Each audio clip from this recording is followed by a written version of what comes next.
Dans l'actualité de ce 26 octobre, le procès Thomas Sankara ce jour jeudi, le juge a accordé une liberté provisoire à tous les accusés sauf le général Gilbert Diendéré qui purge déjà une peine pour son implication dans le coup d'État manqué de 2015. Explication à suivre. Les petits plats sont en train d'être mis dans les grands plats pour la tenue du congrès de fusion entre le parti de l'œuf et le MPS, prévu se tenir le 30 octobre au 1er novembre prochain. On en parle dans cette édition. Et puis à Sapilo, dans la commune de Bingo, un litige oppose le chef de Sapilo à des ressortissants de Tangen Dassouri. Le chef de Sapilo sort de son silence après des pratiques qui lui déplaisent. Il a animé une conférence de presse dont vous aurez des explications dans un instant. C'était donc les principaux titres de cette édition. Bonsoir à tous et bienvenue aux infos du soir. Je vous l'annonçais donc en titre, le procès de l'assassinat de Thomas Sankara se poursuit. Le juge a donné l'ordre de libérer tous les accusés sauf le général Gilbert Diendéré qui purge déjà une peine pour son implication dans le coup d'État manqué de 2015. Ces accusés sont tenus d'être présents à chaque audience. Sibylina Kelsey nous fait le compte rendu.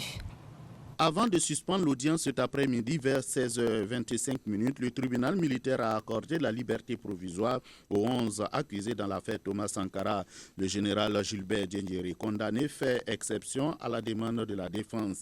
L'avocat de la famille Sankara, maître Ferdinand Zepa, trouve que Élisée Yamba Il-Bodo, le premier accusé, est le seul qui a dit beaucoup de choses, permettant ainsi au dossier d'avancer. C'est d'ailleurs Élisée Il-Bodo qui décrit le mode opératoire du commando. Mais aujourd'hui, il semble être muet face à un certain nombre de questions relatives au général Gilbert Diendéré. C'est lui qui décrit où ils sont partis, d'où ils sont partis, où ils sont arrivés et comment les faits sont produits. Il avait dit un certain nombre de choses devant le juge d'instruction et vous vous êtes aperçu aujourd'hui qu'il avait un peu de trou de mémoire. On ne sait pas si c'était volontaire ou pas volontaire. Donc voilà un tout petit peu la situation dans laquelle on s'est trouvé. Le parquet a eu du mal à poser des questions, à obtenir des réponses. J'ai essayé à mon modeste niveau de l'amener à parler en le mettant en confiance. Mais vous avez vu que le personnage, il n'est pas facile. Il a certainement des pressions. Vous avez vu qu'il a exactement décrit comment ils sont partis. Mais quand on arrive au nom de Diendéré, qu'il a pourtant dit dans le dossier d'instruction qu'il avait vu au conseil avant les faits, aujourd'hui, il dit qu'il ne se souvient pas s'il avait vu Diendéré, qu'il a mal à la tête, qu'il a eu un accident, mais il se souvient de tout ce qui s'est passé ce jour-là. Mais quand il faut prononcer le nom de Diendéré, il dit qu'il n'a pas le souvenir. Voilà un tout petit peu la difficulté dans laquelle on est aujourd'hui. Mais il a parlé. Mais maître Ferdinand Zepa ne désespère pas de ce procès. Il ne fait que commencer.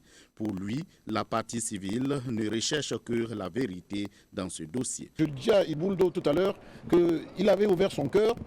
C'était le monde de poursuivre, c'est le seul qui a ouvert son cœur. Il s'est délesté d'un poids, il pouvait poursuivre aujourd'hui et il pouvait dire sa part de vérité. Je lui ai dit qu'il rentrerait dans l'histoire s'il disait vraiment la vérité. C'est un procès historique. Et le seul qui est en train de dire les vérités, c'est Ibouldo. Et il ne sait pas quel intérêt sa déposition peut susciter. Et je ne sais pas s'il en a conscience. Mais voilà, on espère qu'au bout du compte, on a déjà sa part de vérité. On a le cheminement des autres, mais on va savoir maintenant qui était derrière tout cela. Mais aujourd'hui, on voulait savoir le mode opératoire, comment ils ont agi, d'où c'est parti. On sait, et c'est établi par le dossier. Ils sont partis de chez Blaise Compaoré. Ils sont allés au conseil de l'entente. On sait, et ils le disent, il y a beaucoup qui disent que Diendéré était là. Il y avait le chef du commando Kafando. Ils sont arrivés, ils ont abattu froidement Thomas Sankara, qui est sorti de la salle de réunion, les mains en l'air, sans armes. Donc ils ont lâchement abattu celui-là et puis d'autres de ses compagnons. Voilà le dossier. Maître Eliane Kabouré, avocat de Élisée Yamba Il-Bodo, n'approuve pas les propos selon lesquels son client a reçu des menaces. Il est à la maison d'arrêt, je pense qu'il est en sécurité, je ne sais pas. Je ne sais pas. Des menaces, trou de mémoire, vraiment, je ne sais pas. Je le saurai demain, après l'instruction. Oui. Le souhait de Mariam Sankara est que Élisée Yamba Il-Bodo dise la vérité pour que le peuple puisse connaître vraiment ce qui s'est passé le 15 octobre 1987. Moi, tout ce que je souhaite, qu'il parle réellement, qu'il dise la vérité. Vous avez entendu ce qu'il a dit et puis on dit aussi ce qu'il a dit qu'il a déclaré à l'instruction. Bon, en tout cas, le souhait est qu'ils disent la vérité pour qu'on puisse connaître voilà, ce qui a été réellement fait. L'interrogatoire d'Élisée Yamba Ilboudo se poursuit demain à partir de 9h. Le comité d'organisation du congrès de fusion des forces sankaristes et progressistes était face aux hommes de médias pour annoncer les couleurs du congrès qui se tiendra du 30 octobre au 1er novembre prochain à Ouagadougou. La conférence s'est tenue au siège de l'UNIR PS à Ouagadougou en présence de Pakisba Mariama Ouedraogo. En prélude au congrès de fusion de l'UNIR PS, MPS, URD-MS et d'autres forces progressistes, le comité d'organisation annonce d'autres mouvements qui ne s'étaient pas signalés. À ce jour, faisant écho à cet appel, 3 autres partis politiques que sont l'URD-MS, la CPP-FB et le PJD, plus bien sûr 2 autres organisations de la société civile, que sont Face aux causes et la ZESU, qui est la Jeunesse Sankariste Unie, ont choisi de rejoindre ce large front en constitution. Les partis qui vont fusionner, qui ont accepté donc de fusionner, sont tous membres de l'APMP, donc comptable de la gestion du président Roch-Marc Christian Kaboré. Près de 4000 militants sont attendus à la cérémonie de clôture le 1er novembre prochain. Le comité est actuellement fin prêt pour relever le défi d'une organisation matérielle réussie de ce congrès. En effet, il est attendu 600 congressistes pour les travaux proprement dits et 4000 militants sont prévus pour la cérémonie de clôture à la Maison du Peuple le 1er novembre à 11h précis. Il est également attendu à ce grand rassemblement des sankaristes et progressistes des délégations étrangères du Niger, du Mali, de la Côte d'Ivoire, de la Tanzanie.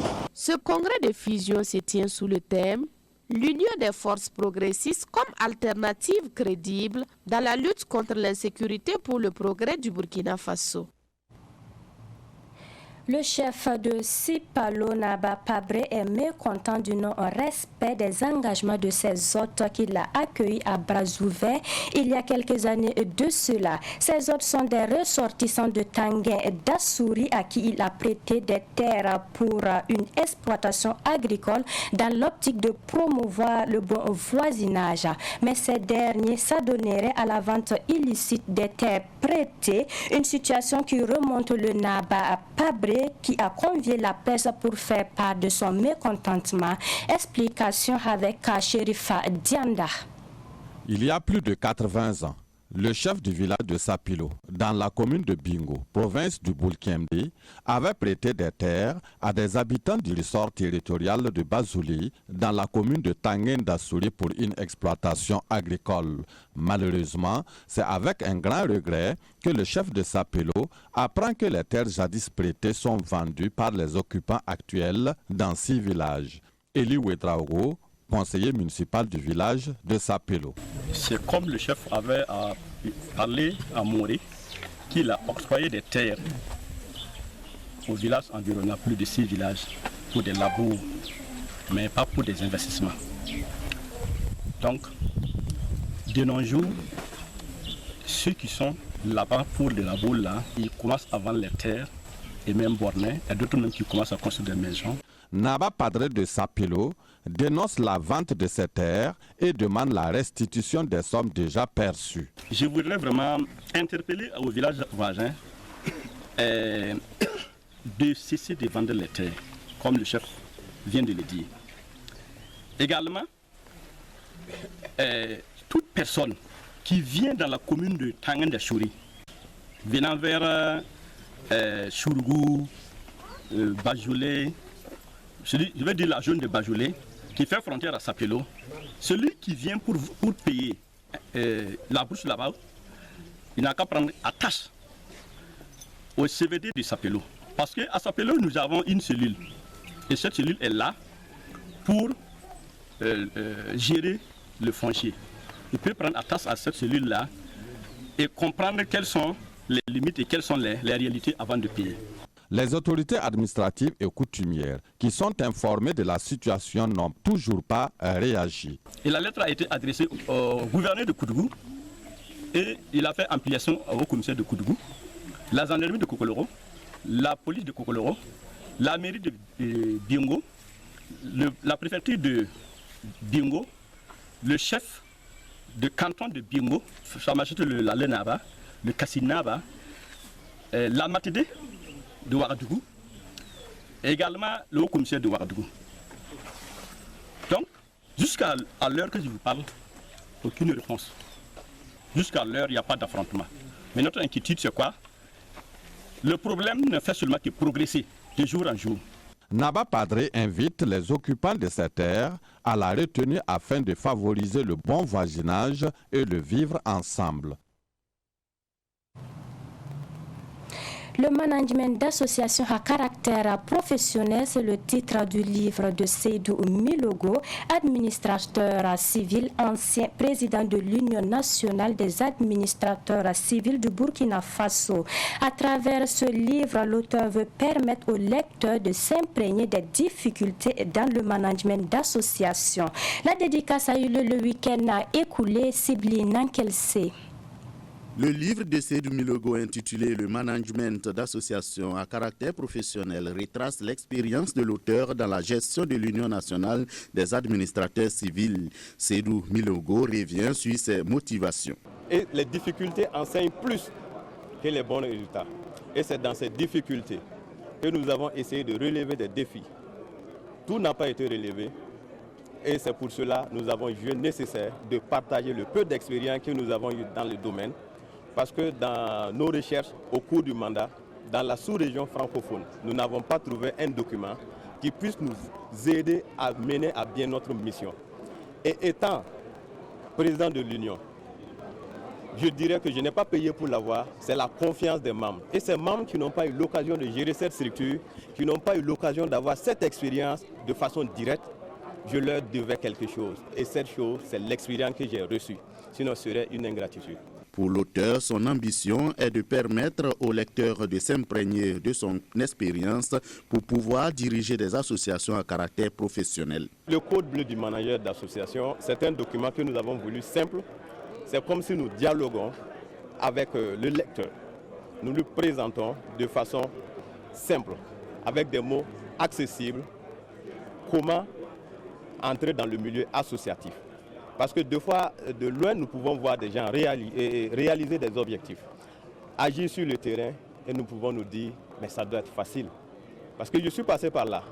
Quand mon prédécesseur était sur le terrain, je voyais bien, on organisait des activités sans pour autant savoir qu'il fallait des nuits blanches par moment, qu'il fallait du tact, qu'il fallait un type de management assez solide, qu'il fallait être courageux, qu'il fallait être convaincant. Ainsi, l'auteur a consigné les difficultés, les atouts du management, les challenges du management, les 4 pistes pour améliorer son management et les 10 secrets pour le manager d'association. L'auteur est convaincu que la spécificité du milieu associatif par rapport au milieu professionnel rend son management plus complexe. Seydou Milogo soutient que le management d'administration, qu'il soit privé ou public, n'est pas tout à fait adapté aux structures purement associatives, même s'il est vrai qu'une association peut avoir un caractère professionnel. Signalons que cette cérémonie de dédicace a mobilisé des responsables d'associations ainsi qu'amis et collaborateurs de Seydou Milogo qui est actuellement chef de service de la coordination et suivi de la recherche scientifique. El Hadj Seydou Bitienga, grand guérisseur dans la commune de Nagrengo, a reçu une voiture de marque Hammer.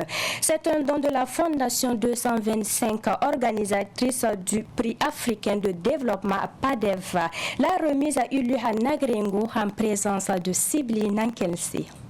Les responsables de la Fondation 225 ont encore magnifié le grand guérisseur de Nagrengo, le Mangrenaba Sanem.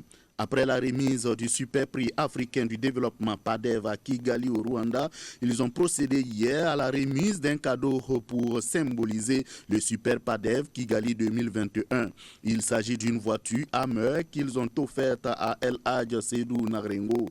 Pour le président de la Fondation 225, Kofi Kwadio, ce don vise à encourager le guérisseur qui est un grand bâtisseur. C'est encourager ces modèles de bâtisseurs qui rentrent dans nos prérogatives au niveau de la Fondation 225 et ce qui régit même le prix africain de développement. Et je ne le connais pas, je ne l'ai jamais vu, j'ai entendu parler de lui et on m'a dit qui il était. Nous avons envoyé une équipe directement sur les lieux et la satisfaction était totale. Dire que j'apprécie quelque chose de lui, ce n'est que le travail et le service rendu qui fait qu'aujourd'hui nous sommes là en plein soleil en train de le magnifier. Le super prix africain du développement 2021, El Hadj Seydou Bikenga, s'est dit satisfait. Pour lui, ce prix est une invite à mieux faire. C'est pourquoi il dédie ce don au Moro Naba, au président du Faso Rock Marc Christian Kaboré et à l'ensemble des sages de Nagreungo. Je suis très content. Les mots me manquent car je suis dans la joie. Tout être humain a ses moments de chance et de réussite et chaque chose a son temps. Nous demandons à toute la population de remercier le président du Rwanda pour son accueil chaleureux. En ce qui concerne le véhicule, il appartient à tout le monde. C'est pour le chef de Nagrengo, c'est pour le président du Faso, c'est pour le Moro Naba également et pour les sages de Nagrengo aussi. Depuis le début de mon travail, les gens viennent de tous les quatre coins de toute l'Afrique. Il y a un adage qui dit que si une danse est appréciée, on ne peut que sortir d'autre part.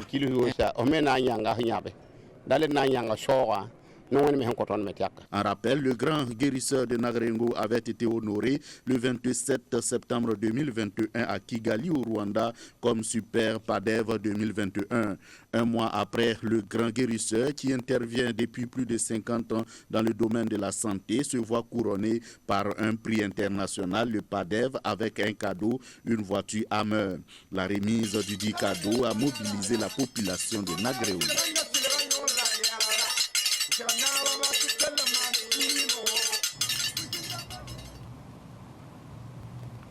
Les producteurs de la région de l'Est ont entamé la récolte des différentes spéculations dans la commune rurale de Diapangou à l'Est. Tout comme dans plusieurs localités, la campagne agricole n'a pas été bonne en raison de l'irrégularité des pluies. Notre correspondant Moussa Nyoli est allé faire le constat suivant. Nous sommes dans la commune rurale de Diapangou, dans la province du Gourma. La famille d'Ayamba est en pleine récolte. Si tout porte à croire que la récolte sera bonne, notre agriculteur nous informe que le rendement attendu est loin d'être atteint. Nous sommes en train de récolter notre mil, mais il faut dire que la campagne n'est pas bonne. La période à laquelle nos spéculations avaient besoin de pluie, nous avons eu 20 jours de sécheresse. C'est vrai que ces derniers jours il pleut, mais ça ne nous sert plus à grand chose. Regardez ce mil, on ne peut rien récolter là-bas.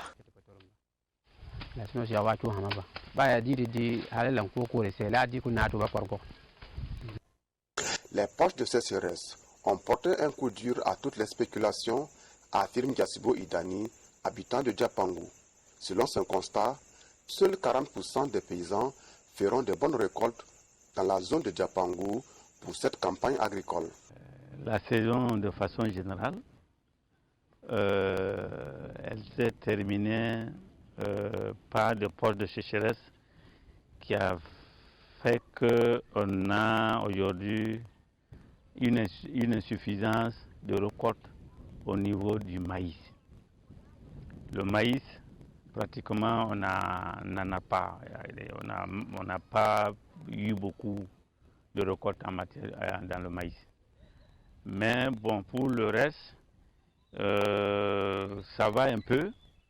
Bon, ne serait-ce que les dernières pluies, vous voyez le sésame, c'est les dernières pluies de la semaine là, écoulée là, qui a fait qu'au niveau du sésame, en tout cas, ça va aller. Mais dans l'ensemble aussi, le sésame, on ne va pas beaucoup bien récolter.